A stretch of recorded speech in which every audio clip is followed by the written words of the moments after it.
Nós saudamos todos com a paz do Senhor Jesus. Nós estamos dando início a mais um programa, A História dos Avivamentos. E a você que participa conosco, nós queremos fazer um convite a se inscrever no canal oficial da Igreja Cristã Maranata no YouTube. Assim você receberá notificações e também participará conosco de todos os nossos conteúdos. Cremos que será uma bênção para a sua vida.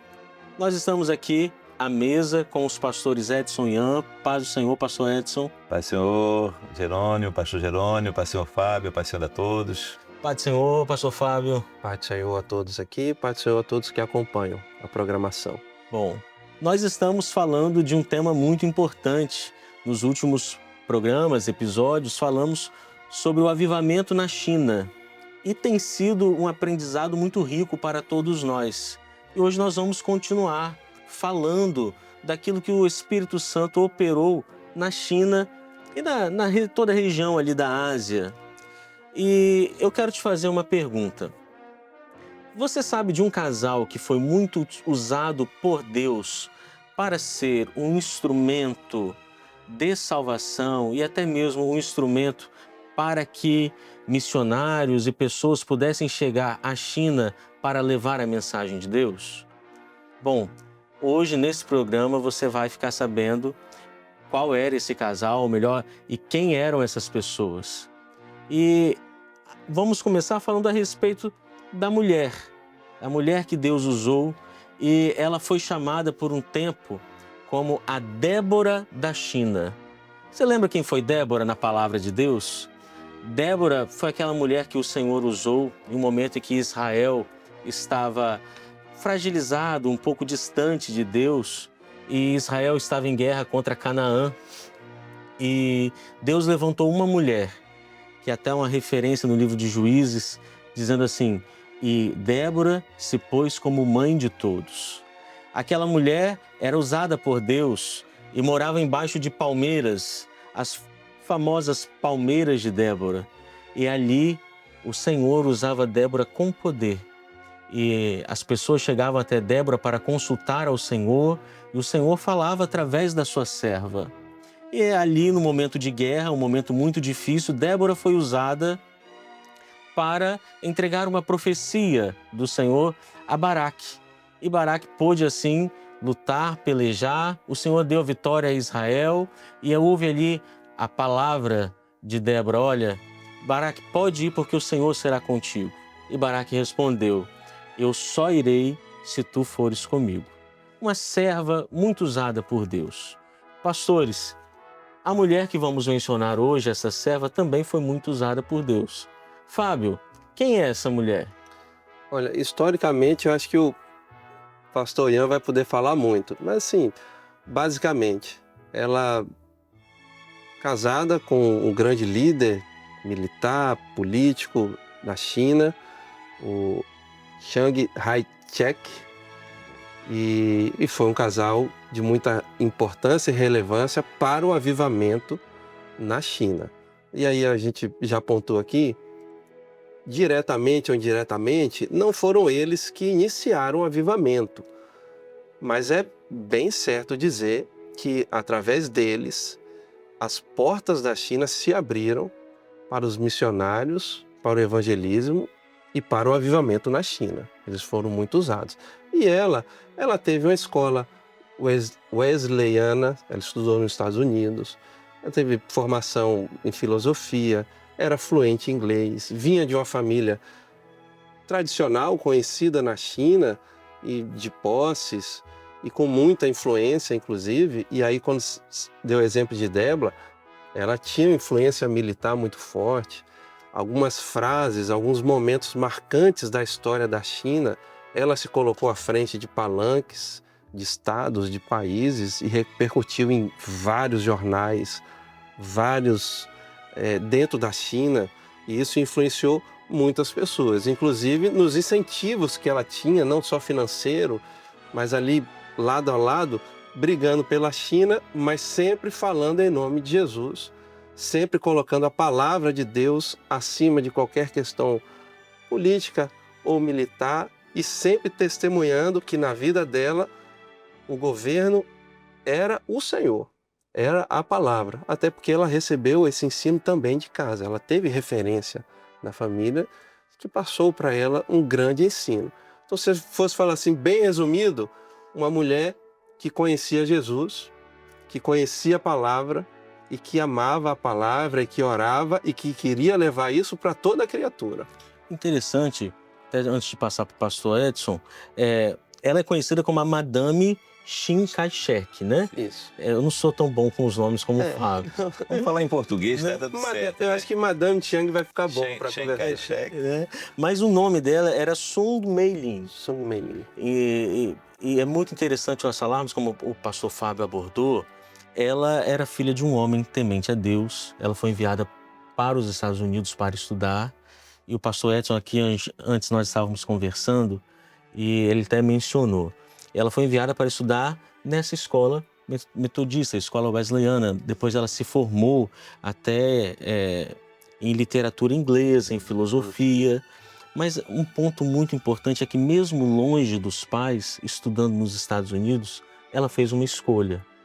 Ela fez uma escolha em servir ao Senhor.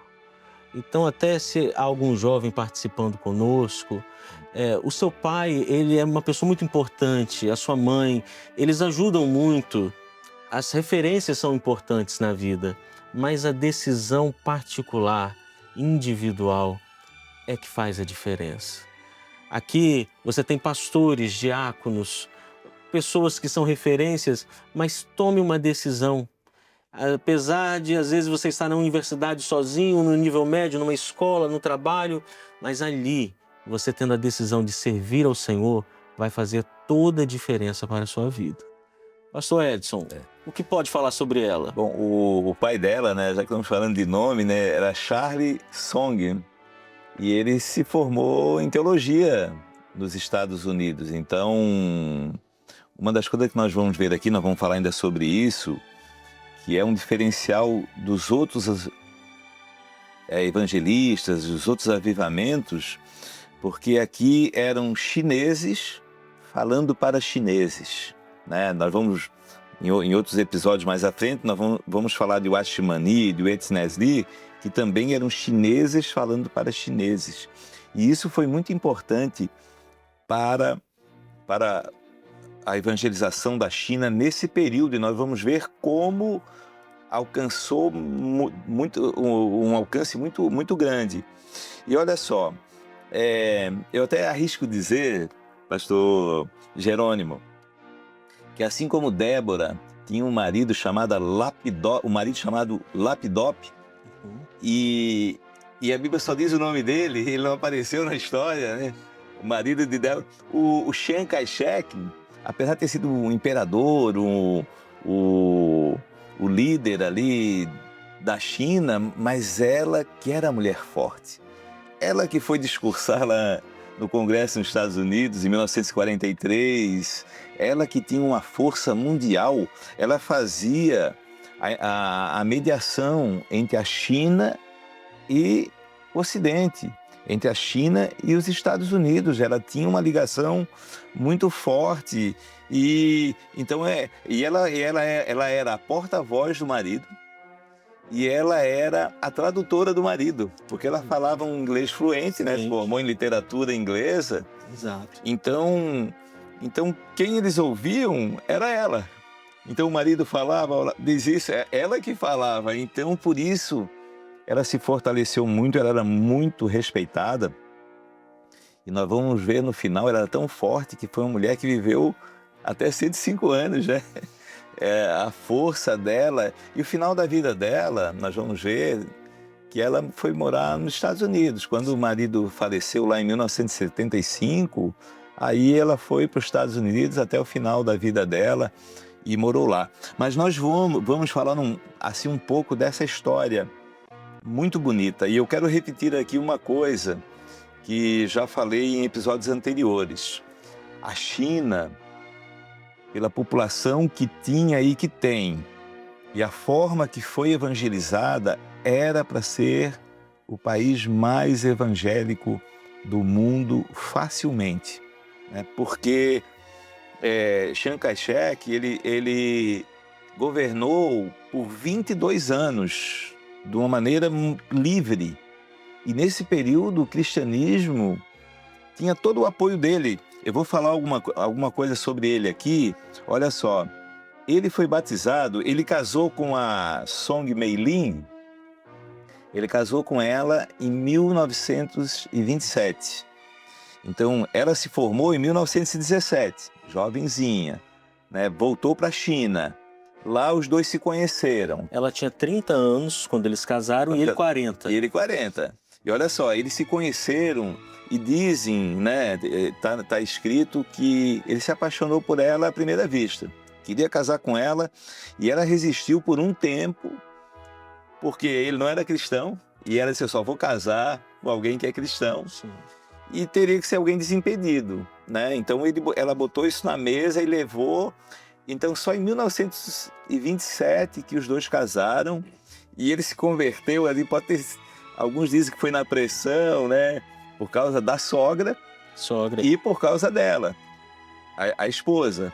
Só que o casamento deles foi um casamento, uma união bonita, né? 48 anos eles ficaram juntos.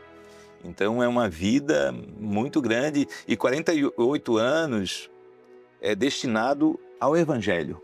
Ao Evangelho. Onde o Evangelho fez, apesar de alguns falarem sobre ele, que ele não deixou de lado algumas filosofias chinesas, mas, olha só, ele foi batizado nas águas em 1930. Então ele já tinha 43 anos, né? Ele casou com 40, em 1927. Com 43 anos ele foi batizado nas águas. Sim. Então ali quer dizer, o batismo é uma entrega. Tem é um testemunho público, né, pastor Jerônimo e Fábio? Então ele testemunhou, eu creio no Senhor. A pessoa pode dizer, não, mas ele tinha ali, ele testemunhou que morreu o velho homem, nasceu um novo homem, ele foi batizado em 1930. E ele cita, veja bem, ele apoiava, nesses 22 anos que ele governou, ele apoiava o cristianismo, os cristãos, tudo que envolvia o cristianismo na China, ele facilitava e ele apoiava. Ele apoiava os missionários em geral, ele não tinha esse ou aquele, não. É do cristianismo, quem não é contra nós é por nós. Pode evangelizar, pode. Então a China, ele incentivou o ensino cristão entre os soldados, entre os oficiais.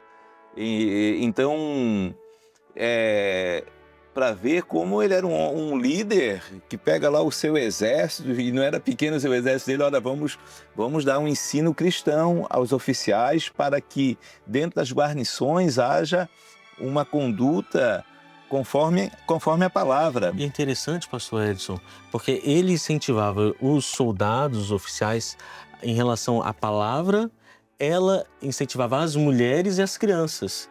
Então, assim, foi um governo que eles envolveram mesmo a palavra em todas as coisas, não é? E ele tinha um pensamento assim, ó, que a presença do cristianismo na China, ela vai construir uma identidade de um povo chinês educado, um povo chinês correto. Então ele tinha essa preocupação, ele apoiou todo tipo de hospitais, de questão de saúde que era cristã, ele deu apoio. Nesse ano de 1930, que foi o batismo dele, duas grandes mensagens ficaram claras assim, para o povo chinês, com relação à abertura política ao cristianismo, que foi o batismo Muito dele. bom. E quando ele nomeou como primeiro-ministro um membro da família Song, que era temente a Deus. Sim. Então o povo olhou e a atuação desse primeiro-ministro caminhava no mesmo pensamento da abertura do evangelho, da palavra, dos ensinos, das escolas. Então caminhou junto. Foram dois testemunhos fortíssimos para o povo chinês de que o governo estava de portas abertas para o crescimento do evangelho. Existe um diário de Chiang Kai-shek. Nesse diário, eu vou ler 3 coisinhas importantes que estão aí, tem muitas importantes, mas olha só. Então, uma pessoa que não tinha uma experiência com o Senhor, certamente não ia dizer esse tipo de... Ainda mais sendo um líder, sendo um governante, sendo até um ditador, né? Porque ele se alongou esse período dele, ser um ditador no bom sentido, né? Um governante. Ele não ia... Ele queria se exaltar, né? Ele diz assim, ó... Sem a moralidade cristã, isso ele falou em 1934 para o povo, como o Fábio falou, né? Ele foi batizado em 1930, e em 34 ele diz, numa dos seus pronunciamentos, ele diz assim, ó, sem a moralidade cristã e sem a palavra de Deus, não podemos governar um povo com justiça. Um líder dizer algo assim, né? Sem a moralidade cristã, então ele valorizava outra coisa que ele falou: devo minha vida a Deus. Isso ele falou como nos pronunciamentos, né? Então estão lá no diário dele. Devo minha vida a Deus, minha fidelidade à nação, à China, e minha esperança na ressurreição. Então ele aguarda a volta do Senhor, né? Jesus. Aguarda o dia da ressurreição. E em outro momento também, está escrito lá no diário que ele era um homem que orava. Ele orava todo dia, ele fazia uma oração e todo dia ele lia um pouco da palavra. E ele dizia assim, ó, a oração é a fonte da minha força para resistir às trevas e às pressões da guerra. Né? Então ele orava, ele dizia assim que a oração é a minha força, né? Então, dá para entender que é um homem que também teve uma longa vida, né? Ele viveu até 1975, ele foi deposto na China, né? Ele teve que ser exilado, ele teve que fugir, na verdade, para Taiwan, mas daí ele governou em Taiwan ainda até 1975 e levou o evangelho para lá também da mesma forma. Então, eu ainda queria falar sobre a Madame Chiang. Ela foi a primeira mulher, né, que o Congresso americano liberou para dar um pronunciamento lá nos Estados Unidos. Em 1943, em plena guerra, em plena Segunda Guerra, a guerra ainda não tinha acabado. Sim. E ela vai lá, como ela era essa mediadora entre a China e os Estados Unidos, ela vai lá e eles deixaram ela fazer o pronunciamento. E lá ela diz o seguinte, ela podia aproveitar para dizer, mandem soldados, mandem uma bomba lá. A parte mais importante do discurso dela foi: a China precisa de Cristo mais do que de armas. Precisamos de líderes cheios da graça de Deus e não apenas de soldados. Que coisa, né? Que palavra bonita, né? Então, por isso que ela era Débora. Não foi em vão que chamaram ela de Débora. Quem colocou esse codinome nela, né? Não errou. Não errou. Nessa mesma conferência aí, em 43, ela era uma visita como se fosse buscar um apoio dos Estados Unidos, né? Pela invasão do Japão na China. Mas ficou marcado muito mais do que um pedido de apoio militar ou de guerra. Ficou marcado por uma presença de uma pessoa temente ao Senhor. Eu tenho uma anotação também de uma das frases que ela utilizou nessa conferência, e ela fala assim: enquanto combatemos as trevas da tirania, empunhamos também a luz da fé. A Bíblia é o farol, olha só que interessante, a Bíblia é o farol que pode guiar nossa nação para um novo nascimento. Olha o entendimento, para um novo nascimento. Coisa maravilhosa. Maravilhoso. Há um ponto muito interessante que eu achei sobre eles, mas principalmente sobre a Madame, que é quando ela procura John Woo e pede para que ele traduza para o estilo literário chinês o livro de Salmos e os Evangelhos. Por quê? Porque a intenção era que todos tivessem acesso à palavra. Então, esse homem que era um jurista, era um legislador da época, ele começa a fazer, e até os escritos depois, não sei se vão aparecer na tela alguns escritos, mas é muito interessante porque assim, todo o povo pôde ter acesso a palavra. Eles até mencionam que era um traje chinês para Cristo. Por quê? Porque todos assim poderiam ler e entender quem era Cristo. Ou seja, dentro do formato literário, da forma clássica que havia na China. Ou seja, esse desejo em fazer com que todos conhecessem a palavra é algo tão nobre, tão especial, né, E a Fábio? Bíblia passou a circular não só ali nas mãos do dia a dia, mas também nos meios militares. De grandes homens generais, eles tiveram acesso. E ela investiu fortemente na alfabetização de mulheres e jovens, para que tivessem acesso às Escrituras, para que tivessem experiência com a Bíblia. E ainda é importante a gente citar, né, por exemplo, o Chiang Kai-shek e ela, o casamento foi em 1927. Ele governou na China até 1949, quando aproveitando aqui, é importante a gente falar, né, que desde 1937 os japoneses ameaçavam muito a China. E os japoneses tinham um poder bélico muito maior que a China. Apesar da China ter a maior população, a China se sentia fraca diante dos japoneses, porque os japoneses eles agiam com uma certa crueldade em alguns momentos ali, falando de guerra, né? Então, e a China tinha esse comportamento cristão, que não queria ir para a guerra, né? A gente vê pelo discurso dela que eles não queriam guerra, e o marido dela também queria levar o povo a não ter guerra. Mas desde 1937, né, nesse período da Segunda Guerra, os japoneses começaram a querer entrar na China e a guerrear com a China. E isso enfraqueceu muito o comando do Chiang Kai-shek. Por isso, dentro da China, né, o partido opositor dele, que foi se formando ali aos poucos, ele toma conta. Daí lá em 1949, né, o Mao Zedong, eles tomam conta, eles tomam a China, né, com o Partido Comunista. Num primeiro momento, ali eles fizeram assim alguns acordos. Antes de 1949, não, havia uma união, vamos lutar contra os japoneses, só que com isso eles foram se fortalecendo. E quando o Chiang Kai-shek acordou, eles já tinham tomado ali o poder e ele então teve que sair correndo, se exilou lá em Taiwan, ele e a esposa. Então eles moraram e viveram em Taiwan e criaram lá um reino forte, né? Até hoje Taiwan é uma potência, né?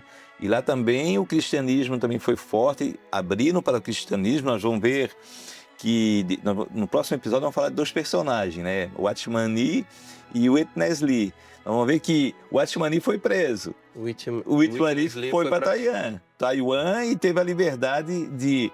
Mas nós vamos contar aqui no próximo episódio essa história, né? Que foi dentro desse governo, né? Que o Watchman Nee e o Witness Lee, eles tiveram muita liberdade de agir na China. Bom, eu creio que nós ainda temos muito assunto, mas o nosso tempo está vencendo, na verdade ele já venceu, e nós vamos encerrar. Convidamos todos a participarem conosco, envie sua dúvida, envie uma pergunta, uma participação e teremos toda a alegria em te responder. Que Deus assim nos abençoe. Paz do Senhor, pastor Fábio. Paz do Senhor. Paz do Senhor, pastor Edson. Paz do Senhor a todos. Que Deus abençoe. Paz do Senhor.